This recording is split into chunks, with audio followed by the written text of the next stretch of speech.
Good afternoon, everyone. Today is a beautiful day in the city of Lagos, Nigeria. My name is Michael Adekanle, and I'm the managing director of Hamdon Nigeria Limited. And I'm back again with another episode about studying abroad.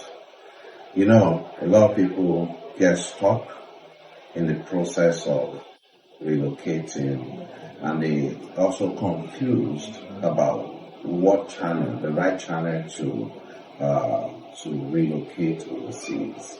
And I always say every now and then that the most surest, stable, and recommended channel is through study.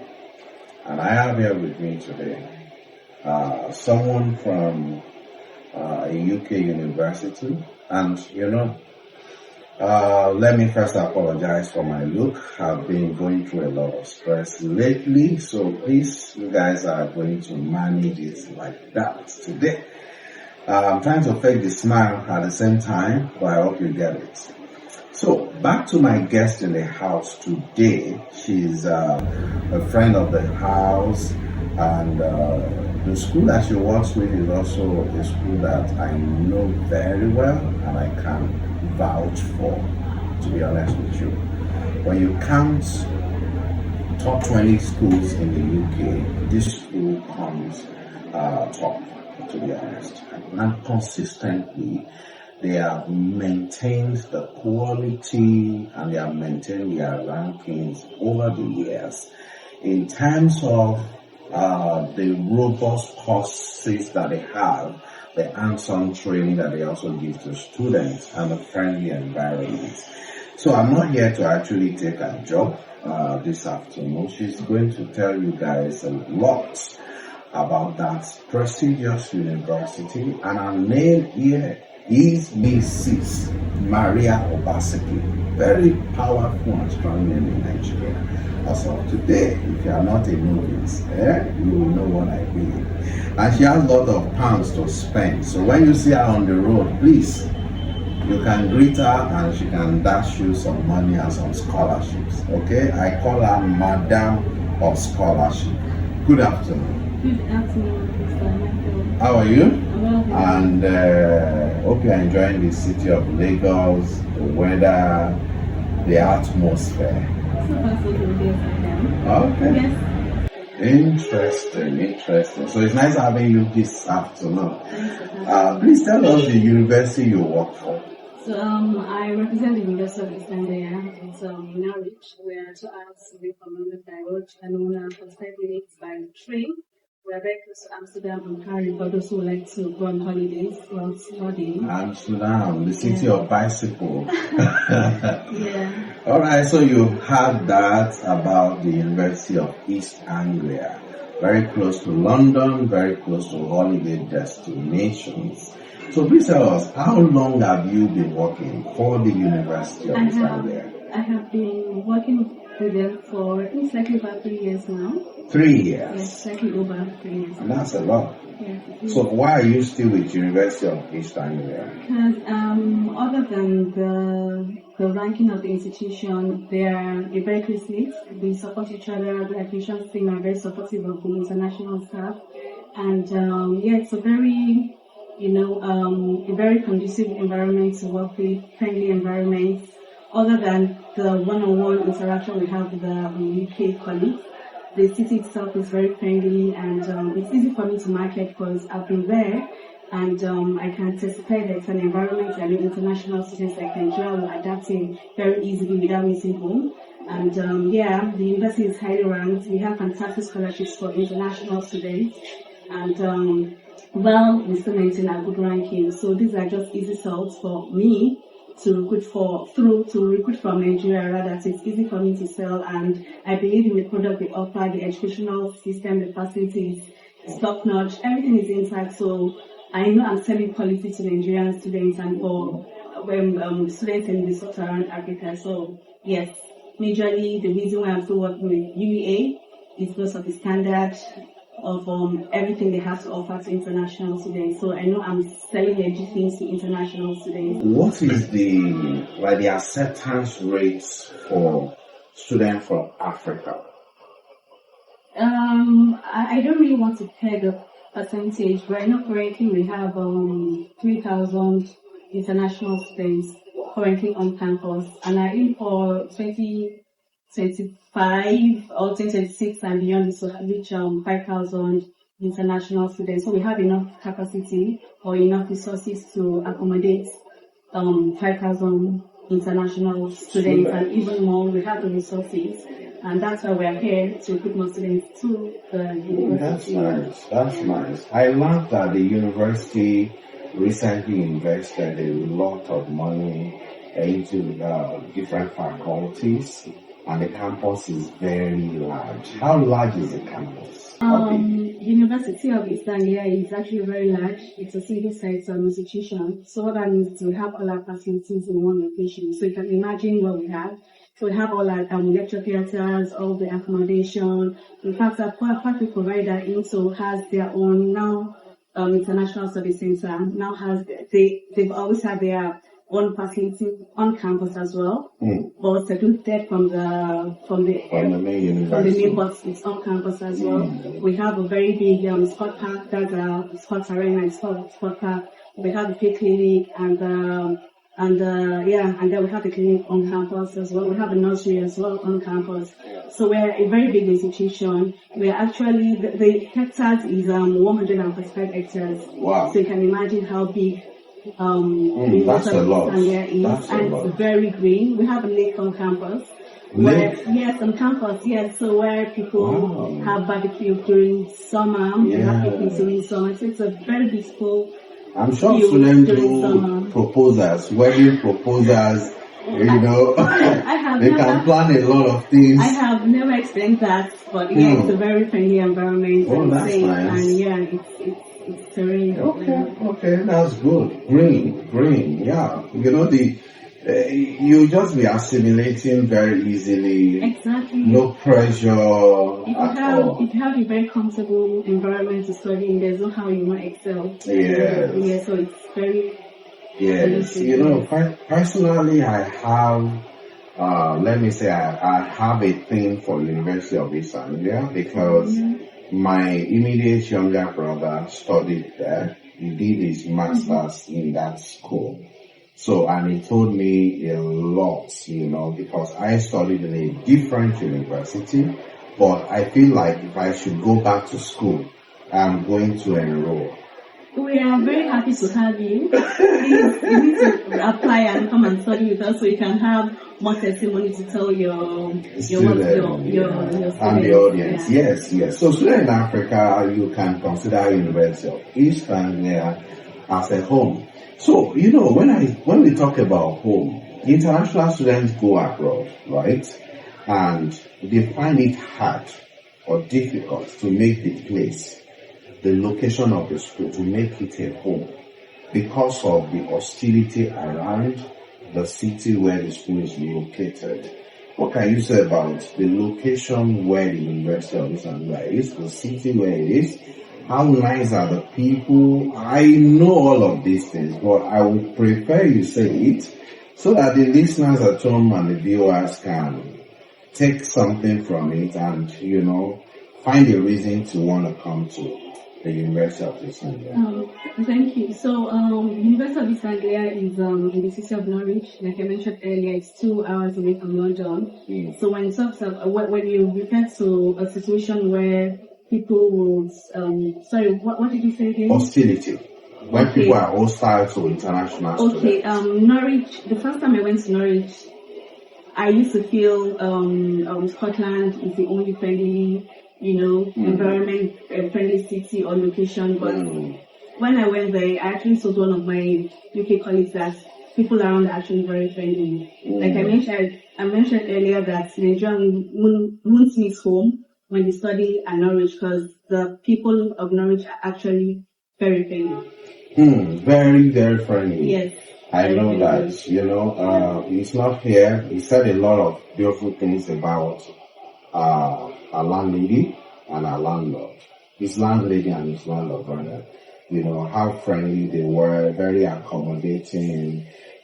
So that's something that is not common in different places in the UK. So hearing such about the people in Norwich, I would like, if I have the opportunity to bring 1 million people to the UK, I will choose Norwich as a destination for them and University of East Anglia as an institution. Okay, so what are the programs that University of East Anglia is known for? Popular programs that the university is known for? Yeah, so we are very strong in global development courses. Our Norwich Business School, so that means all our business courses. You can tell are very popular. I think you recruit majorly for that. I know. For the Norwich Business School, yes. Our biological sciences is actually very strong. In fact, one of the team members that discovered the AstraZeneca vaccine for COVID-19 is a graduate of biological sciences at UEA. Yes, and also we are very, very strong in research. We have a research hub on campus. So what that means is we have our lecturers are active researchers and they teach according to their research findings. Yes, so the research hub we have on campus is actually very big. So it talks about courses of research surrounding biological sciences, engineering, and computing as well, and some research surrounding food as well. So we are actually very big on research. Very big on research. Yes. Does this mean, recently people disturb us for MRes here and there, and for me, I think I'm a bit, I withdraw a little bit from the MRes because I want to believe that, let me not go there. So does that mean that you guys accept students into your MRes program, your Masters in Research, and what's the acceptance rate also for that? And what's the capacity? Yes, we accept, we have MRes courses and we accept students on those courses as well. But the scrutiny is really high. We want the best of the best. The admissions team will go through their research, the research proposal they're using. We don't ask for too much, just a brief, and they'll check their academic credentials if it's up to what we require. And they go through a series of interview, to shortlist to ensure we have the right people and the right candidate for the course. I wouldn't like to talk so much about that for obvious reasons, and but yes, we have some MRes. Okay, that's fine. Do you have any engineering courses? Yes, we have engineering courses. We have at undergraduate level, and we have at postgraduate level as well. We have in engineering, environmental management. I'm not sure if I mentioned that earlier, but we are very strong on the engineering, environmental courses as well. Yes, so we do have. So I also came across LLM, like law program, and I was wowed, about when I looked at the Faculty of Law page, the information there and the rest of it. So, do you have Nigerian students doing LLM with you guys? Yes, so law is probably must have been said earlier. It's one of the program Nigerians or international students actually consider as well, especially students from Nigeria. Yes, and our law faculty is very beautiful. So they have their own secluded area on the part of the campus. Like they are treated specially. Yes, they are. I don't know why. It's still the normal, how lawyers feel very important in Nigeria. It's still the same energy everywhere because they're a class of their own. So yes, we actually have the conversion course in the law program. It's called the Graduate Diploma Legal Studies. So it's for those with non-legal background who wants to study law, so they can come onto that program and do it for 1 year as well. Yes, and you can practice as a legal practitioner at the end of the day.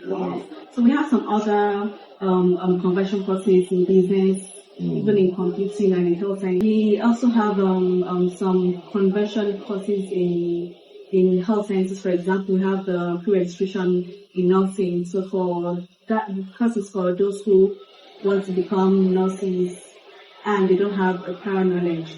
in nursing. Or academic. Yes, so the course is designed for such people, and you can take that for 2 years. And yes, so but of course you need to write IELTS and undergo some certain interviews and do the RPL thing and all. Yeah, so we have quite a number of conversion processes. Yeah, because that one is nursing, right? Yes.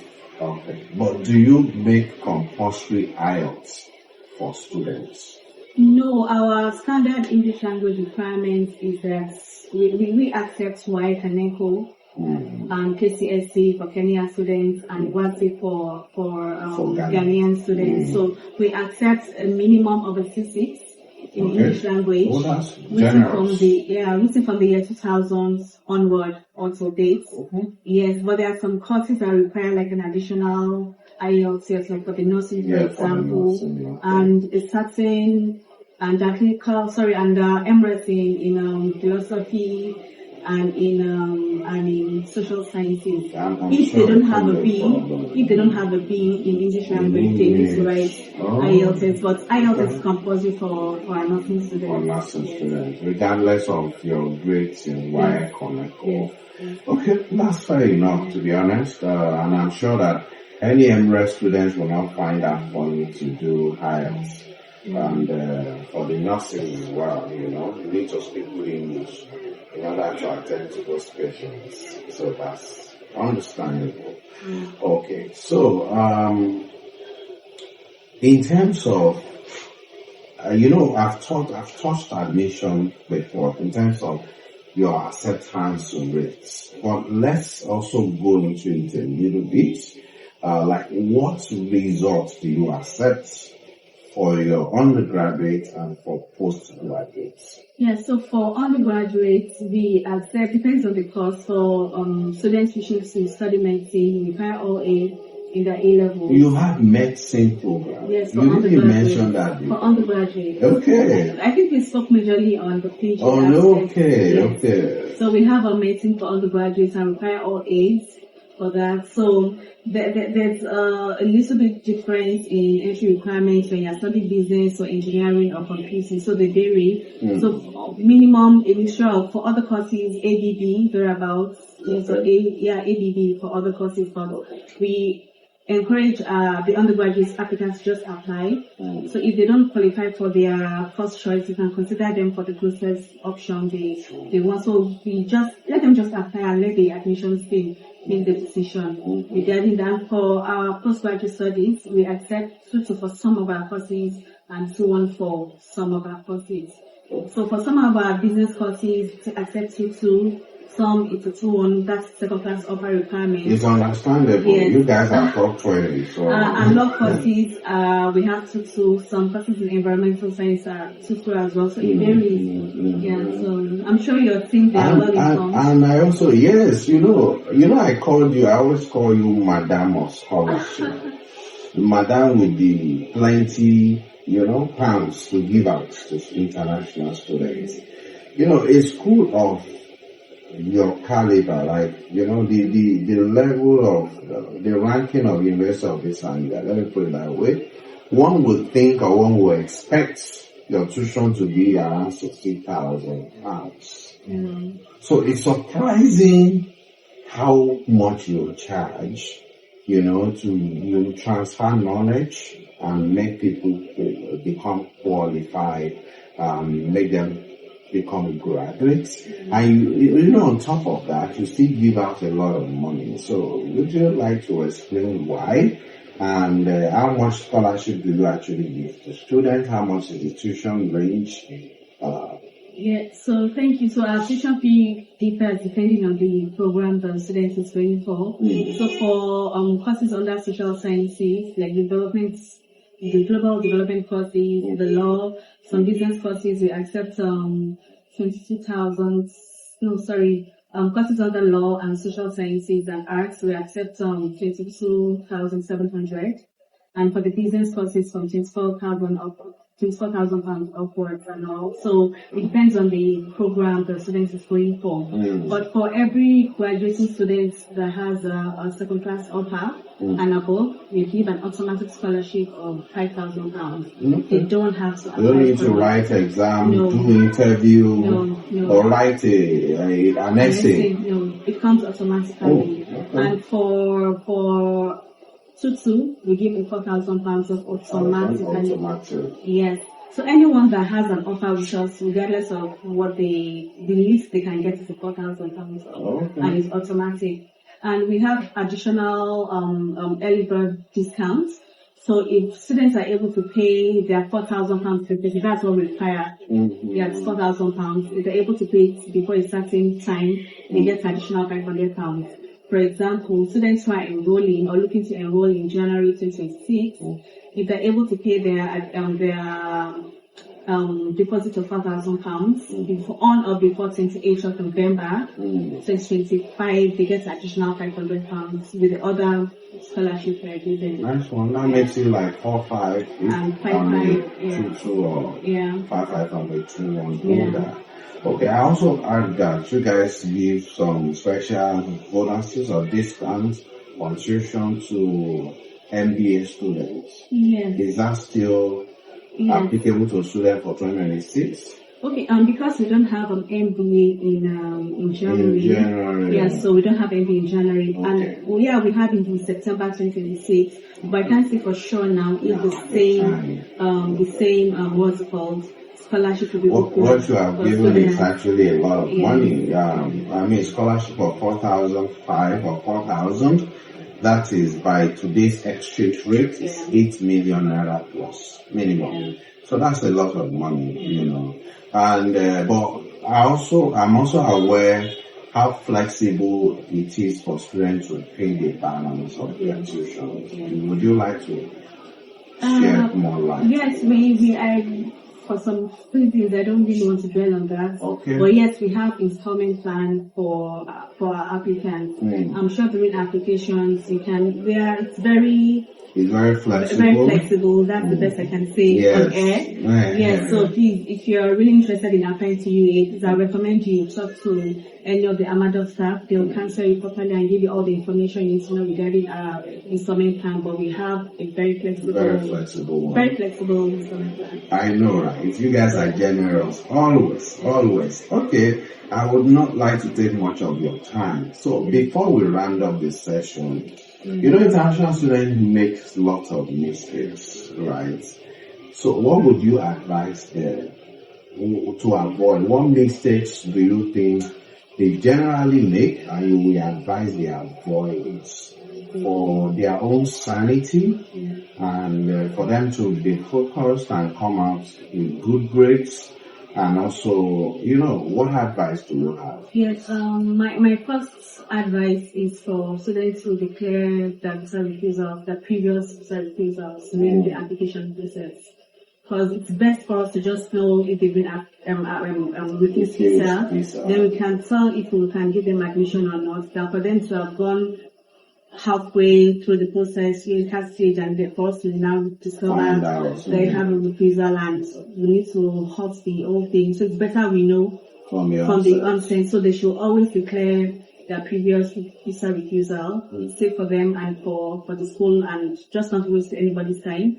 And I'll also recommend for any students who is looking to apply abroad to apply through an agent. And with Amador, they are professionals in their field, so you can reach out to them, because there are lots of changes in UKVI rules that might not be open to everyone out there, you know, so you don't want to apply with the old information and then get a visa refusal at the end of the day. So please walk through an agent, a recognized agent. All approved agencies are on our website. You can check on the www.uea.ac.uk. Under agents, you find all our approved agents there. So identify the one that's close to you or the one you are very comfortable to work with. Okay, that's nice. So people should stop making mistakes. Anyway, and working with Amador, we're certain you are not going to make any mistake at all. and we are always the right choice, anytime, any day, when it comes to overseas education and admission placements into our partner schools. Especially, we have robust and very cordial relationship with the University of East Anglia. Being our partner, they've always supported us, especially Mrs. Maria and our colleague, who is not here, Mrs. Doni. So, and even Sahid. So, Sahid, if you can watch this, if you are watching this, yes, I greet you, Oga the top. So, everyone, we've come to the end of today's session on overseas study, and the destination is the United Kingdom. There's something unique about that country. I want to believe it's still the best out there, comparing to other countries at the moment when it comes to the certainty in terms of visa, the generosity of schools in the UK, and especially University of East Anglia, looking through their courses and all of that. And Hamadov is available to support you from the get-go, from the starting point of application to the ending when you arrive in the UK at the University of East Anglia. And of course, we assist you with accommodation booking on campus, which is what I always recommend, and all our staff always recommend it to students, international students, most especially. Okay, so University of East Anglia, once again, they have wide range of courses cut across engineering, computing, business, health sciences, environmental sciences, and so on and so forth, including law. So those guys you want to become, reach out to us. We assist you, and for free. Okay? So we're not going to charge you a dime once you signify that you would like to go to University of East Anglia. Yes, we're going to process your application for free. I say that again. Alright, so thank you once again. Our offices are spread across the country. And of course, you'll get the details on our website if you go there. And all our social media handles are also there. You will see it on the screen. So you can follow us even on YouTube, so that you can always get up-to-date information about relocation through study and how seamless your processes can be when you work with Amadov. Alright?